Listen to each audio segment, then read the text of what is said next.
অখিল গগৈ খৰুৱাবৰ কাৰণে কংগ্ৰেছ আৰু বিজেপি একলগ হৈ যায় নেকি? গৌৰৱ গগৈ ডাঙৰীয়াই যে এনেকুৱা ধৰণৰ এটা খুট মাৰিব পাৰিব সাপে খুট দিয়াৰ নিচিনাকৈ, এইটো ভাবিবই নোৱাৰি। গৌৰৱ গগৈ যেতিয়ালৈকে প্ৰদেশ কংগ্ৰেছৰ সভাপতি নহয় তেতিয়ালৈকে তেওঁ বীৰ ধিয়ক মঞ্চত হ'বলৈ নিদিয়ে। দেৱব্ৰত শইকীয়া ডাঙৰীয়া তেখেতেও এইটো হোৱাটো বিচৰা নাই। 2021 আমি নাজিৰা সমষ্টিত আমাৰ প্ৰাৰ্থী দিয়াৰ কথা আছিলে ৰাইজৰ দলৰ, নিদিলোঁ। এবাৰ দিব লাগিব তেতিয়াহ'লে। ভূপেন বৰা ডাঙৰীয়া আৰু অখিল গগৈৰ মাজত সম্পৰ্ক ভাল হৈ যায় বুলি ভাবিয়ে শিৱসাগৰত গৌৰৱ গগৈৰ নিৰ্দেশত শুভ্ৰমিত্ৰ গগৈ আৰু যি মোৰ বিৰুদ্ধে যোৱাবাৰ ইলেকশ্যনত উঠিছিলে 21 চনত কংগ্ৰেছৰ পৰা, আৰু কংগ্ৰেছ দলৰ জিলা সভাপতি মঞ্জিৰ গগৈয়ে গৌৰৱ গগৈৰ নিৰ্দেশত সেইটো হ'বলৈ দিয়া নাই, একলগ হ'বলৈ দিয়া নাই। বাৰম্বাৰ নিৰ্দেশ দিছিলে ভূপেন বৰা ডাঙৰীয়াই, কৈছিলে যে ৰাইজৰ দল আৰু কংগ্ৰেছে অন্ততঃ শিৱসাগৰত একেলগতে খেলিবই লাগিব। কিন্তু তেওঁলোকে ওলোটাই ভূপেন বৰা ডাঙৰীয়াকে ভাবুকি দিছিলে, ভয় দেখুৱাইছিলে, ব্লেকমেইল কৰিছিলে। তো তাৰ খবৰ লৈ আমি এতিয়া জানিব পাৰিছোঁ যে কি কাৰণে হ'ল। তেতিয়া আমি গম পালোঁ যে নহয়, এইটো দুটা কাৰণত হৈছে। এক নম্বৰ কাৰণটো হ'ল যে গৌৰৱ গগৈ হ'বলৈ দিয়া নাই। যদি শিৱসাগৰত আমাৰ মাজত বুজাবুজি হৈ যায় তেতিয়াহ'লে ভূপেন বৰা ডাঙৰীয়াৰ পজিটিভ হ'ব, এডভান্টেজিয়াছ পজিশ্যনলৈ যাব। ভূপেন বৰা ডাঙৰীয়াৰ লগত মোৰ সম্পৰ্কটো বৃদ্ধি হ'ব, ভাল হ'ব। সেই সম্পৰ্কটো ভাল হ'লে গৌৰৱ গগৈৰ লোকচান হ'ব। গৌৰৱ গগৈ যেতিয়ালৈকে প্ৰদেশ কংগ্ৰেছৰ সভাপতি নহয় তেতিয়ালৈকে তেওঁ বীৰ ধিয়ক মঞ্চত হ'বলৈ নিদিয়ে, এই কথা কোৱা হৈছে। দ্বিতীয়তে আকৌ এটা কোৱা হৈছে যে নহয়, দেৱব্ৰত শইকীয়া ডাঙৰীয়া তেখেতেও এইটো হোৱাটো বিচৰা নাই। দেৱব্ৰত শইকীয়া ডাঙৰীয়ানো কিয় বিচৰা নাই মই নাজানো।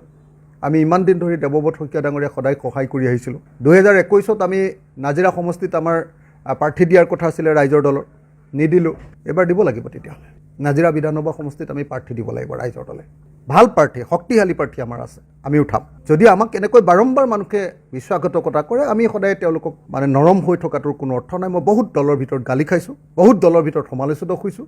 কংগ্ৰেছৰ প্ৰতি ইমান নৰম ভাৱ, কংগ্ৰেছৰ প্ৰতি ইমান সদিচ্ছা প্ৰকাশ কৰাৰ পাছতো, আৰু বিশেষভাৱে গৌৰৱ গগৈ ডাঙৰীয়াই যে এনেকুৱা ধৰণৰ এটা খুট মাৰিব পাৰিব সাপে খুট দিয়াৰ নিচিনাকৈ, এইটো ভাবিবই নোৱাৰি। আনকি কংগ্ৰেছ দলৰ শীৰ্ষ নেতৃত্বই মোক কৈছে যে কৃতজ্ঞতা বশতঃ হ'লেও গৌৰৱ গগৈ আপোনালোকৰ তাতে জিলা পৰিষদৰ ছিটকেইটা এৰি দিয়া উচিত আছিলে। কাৰণ আপোনালোকে গৌৰৱ গগৈৰ কাৰণে যিটো খাটন দিছিলে, যিমান কষ্ট কৰিছিলে ৰাইজৰ দলে, তাৰপাছত গৌৰৱ গগৈ আপোনালোকক এইটো অন্যায় কৰাটো সঁচা সঁচিকৈ অন্যায় কথা হৈছে। এইটো দুৰ্ভাগ্যজনক কথা। আৰু শিৱসাগৰততো মোক সদায় কৈয়ে থাকে যে শুভ্ৰমিত্ৰ গগৈ শিৱসাগৰত, আজিও আহিছোঁ, দুজন সাংবাদিকেতো মোক কৈছে, আজি কমেও 5-6জন মানুহে কৈছে যে শুভ্ৰমিত্ৰ গগৈটো ডাইৰেক্টলি তেওঁ বিজেপিৰ লগত ৰিলেটেড।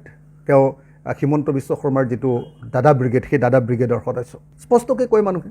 মোৰ কাৰণে এইটো আচৰিত কথা, এইটো ৰহস্যজনক কথা যে দাদা ব্ৰিগেডৰ সদস্য শুভ্ৰমিত্ৰ গগৈ যেনেকৈ দাদা ব্ৰিগেডৰ প্ৰিয়, একেটা সময়তে আকৌ বিজেপিৰ বিৰোধিতা কৰা বুলি কোৱা গৌৰৱ গগৈৰো আটাইতকৈ আপোন মানুহজন শিৱসাগৰত আকৌ শুভ্ৰমিত্ৰ গগৈ।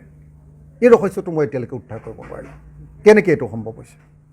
কেনেকৈ সম্ভৱ হৈছে যে একেজন মানুহে কেনেকৈ বিজেপিৰ বিৰোধিতা কৰা গৌৰৱ গগৈৰো বন্ধু, গৌৰৱ গগৈৰো সতীৰ্থ, আৰু একেটা সময়তে তেওঁলোক আকৌ হিমন্ত বিশ্ব শৰ্মা, পীযুষ হাজৰিকাৰো সতীৰ্থ হ'ব পাৰিছে। এইটো মোৰ কাৰণে ৰহস্যজনক কথা। ক'ৰবাত অখিল গগৈ খৰুৱাবৰ কাৰণে কংগ্ৰেছ আৰু বিজেপি একলগ হৈ যায় নেকি? অখিল গগৈৰ বিৰোধিতা কৰিবৰ কাৰণে, ৰাইজৰ দলৰ বিৰোধিতা কৰিবৰ কাৰণে কংগ্ৰেছ আৰু বিজেপি ক'ৰবাত কোনোবা পইণ্টত একলগ হৈ যায় নেকি? আজি ৰাইজৰ দলৰ বিৰুদ্ধে কংগ্ৰেছে 6খন, আমাৰ গোটেই শিৱসাগৰত পুৰণি নতুন চব মিলাই যি 6খন আমাৰ আসন আছে, গোটেই পুৰণি নতুন মিলাই দেই, 6খন যি আমাৰ আপোনাৰ জিলা পৰিষদ আছে, সেই জিলা পৰিষদৰ 6খনতে কংগ্ৰেছে প্ৰাৰ্থিত্ব দিছে। সকলোৱে জানে যে কংগ্ৰেছ ক'তো নিজিকে। কংগ্ৰেছৰ নেতৃবৰ্গই, মণ্ডল কংগ্ৰেছৰ মানুহবিলাকে, তৃণমূল কংগ্ৰেছৰ মানুহবিলাকে, জিলা কংগ্ৰেছৰ বিভিন্নজনে আমাক কৈ আছে যে কংগ্ৰেছে ক'তো নিজিকে, কিন্তু আপোনালোকক কৰোৱাবৰ কাৰণে দিয়া হৈছে। আমি তেওঁলোকক কৈছিলোঁ যে নহয়, 4খন আসন আমাক দিয়ক, আপোনালোকে 2খনত খেলক, আপোনালোকো জিকিব, আমিও জিকিম। কিন্তু তেওঁলোকে এৰি নিদিয়ে। তাৰ অৰ্থটো কি? তাৰ অৰ্থটো হ'ল যে কংগ্ৰেছে যেনেকৈ 2021 চনত মুখ হৰুৱাবৰ কাৰণে কংগ্ৰেছে নিজৰ প্ৰাৰ্থী দিছিলে, বিজেপিৰ লগত লগ লাগি শুভ্ৰমিত্ৰ গগৈক প্ৰাৰ্থী দিছিলে, এতিয়া শুভ্ৰমিত্ৰ গগৈ একেজনে গৌৰৱ গগৈৰ লগত লগ লাগি এতিয়া ৰাইজৰ দলৰ বিৰুদ্ধে পঞ্চায়ত নিৰ্বাচনত, জিলা পৰিষদ আৰু আঞ্চলিক পঞ্চায়তত ৰাইজৰ দলৰ বিৰুদ্ধেও কংগ্ৰেছে প্ৰত্যেকটো জিলা পৰিষদ আৰু প্ৰত্যেকখন আঞ্চলিক পঞ্চায়তত তেওঁলোকে আমাৰ বিৰুদ্ধে কেণ্ডিডেট দিছে। তেওঁলোকে জানে যে তেওঁলোক জিকিবৰ কাৰণে নহয়, তেওঁলোকে অখিল গগৈক খৰুৱাবৰ কাৰণে, ৰাইজৰ দলক খৰুৱাবৰ কাৰণে আৰু বিজেপিক সেৱা কৰিবৰ কাৰণে তেওঁলোকে এনেকৈ প্ৰাৰ্থিত্ব প্ৰদান কৰিছে।